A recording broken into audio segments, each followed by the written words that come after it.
மக்களே ரொம்ப நாள் கழிச்சு விக்கல்ஸ் ஃபிட்னஸ்க்கு நான் திருப்பி வந்திருக்கேன். என்னன்னு சொல்றது, நடுவில் நிறைய ஊருக்கு போறது வரதுமா இருந்துச்சு. பெங்களூர் போனேன். பெங்களூர்ல நல்ல ஜோக்லாம் அடிச்சு, அதாவது சில ரீல்ஸ்லாம் பார்த்தீங்கன்னா 1 மில்லியன் தான் போயிருந்துச்சு. நான் பெங்களூர் போயிட்டு வந்து பெங்களூர் பத்தி சொன்னது. அந்த பெங்களூர் லைட்டா சாப விட்டுருச்சுன்னு நினைக்கிறேன். கோல்டு காப்பு போட்டு தாக்கிடுச்சு. பெங்களூர் போயிட்டு வந்தோடனே எந்திரிக்கவே முடியல. அப்புறமா இப்பதான் ஏதோ ஓரளவுக்கு திருப்பியுமே கொஞ்சோண்டு கோல்டு காஃப் இருந்தாலும் ஒர்க் அவுட் பண்றதுக்கு எனர்ஜியோட வந்திருக்கேன். இன்னைக்கு என்ன ஒர்க் அவுட்னு பார்த்துருவோம். இப்படி சாணி மிதிக்கிற மாதிரி ஏதோ பண்ணிட்டு இருக்கேன். இது என்னன்னு இது பேர் தான் மார்ச்சிங் இன் பிளேசஸ். இதுவும் ஹை நீஸும் கிட்டத்தட்ட ஒரே மாதிரி எக்ஸசைஸ் தான்.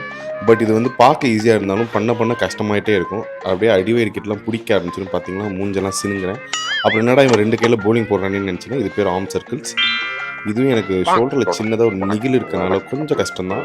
பட் இது முடிச்சுட்டு அப்படியே ரிவர்ஸ்க்காக அதை பண்ணணும். இவன் பேர் தான் வேர்ல்ட்ஸ் கிரேட்டஸ்ட் ஸ்ட்ரெச்சு. அதாவது தை, லேட்டு, ஹேண்டுன்னு எல்லாமே ஸ்ட்ரெச் ஆகும். பட் இதை நீங்கள் வேர்ல்ட்ஸ் கிரேட்டஸ்ட் ஸ்ட்ரெச்சுன்றதை விட నువ్వు వస్తే నీకు చాలా ఇష్టం அப்படின்னு சந்தானம் மன்மதன் படத்தில் ஒரு மூமெண்ட் பண்ணியிருப்பாரு. அதையே முட்டிகால் போட்டு பண்ணிங்கன்னா இந்த ஸ்ட்ரெச்சு வந்துட்டாங்களே புஷ்அப்பு.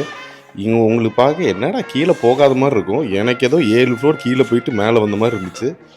பட் புஷ்அப் முடிச்சாச்சு. வால் சிட்ரா 30 செகண்ட்ஸ் முன்னாடியில் வால் சிட் பார்த்தீங்கன்னா எனக்கு பர்சனலாக கொஞ்சம் என்னால் நல்லா பண்ணக்கூடிய எக்ஸசைஸில் ஒன்றுனா வால் சிட் சொல்லுவேன். ஏன்னா நம்மளுக்கு தொட கொஞ்சம் ஸ்ட்ரென்த்து. ஈவன் தாங்க ஃபஸ்ட்டு நீ எப்பவும் எனக்கு கஷ்டம், லஞ்சஸும் கஷ்டம். லஞ்சஸும் நீ எப்போ சேர்த்து பண்ண சொன்னால் நான் என்னத்துக்கு ஆகுது. ஆனால் ஒரு லைட்டாக ஒரு மார்ஷல் ஆர்ட்ஸ் கிக் பண்ணுற மாதிரி ஒரு சினிமா ஃபீலை நானே மைண்டில் வச்சுட்டு எப்படியோ பண்ணி முடிச்சிட்டேன்.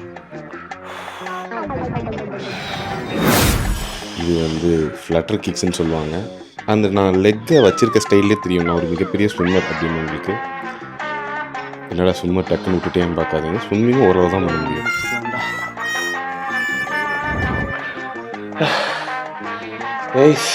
நண்பர்களே 3/4 ஆஃப் ஒர்க் அவுட் தான் நான் பண்ண முடிஞ்சிச்சு. எனிவேஸ் ரொம்ப நாள் கழிச்சு உடம்புலாம் சரியில்லாமல் இருந்து மீண்டும் வந்து ஒர்க் அவுட் பண்ணிட்டேன். நாளைக்கு பார்ப்போம். ஓகே, பாய்.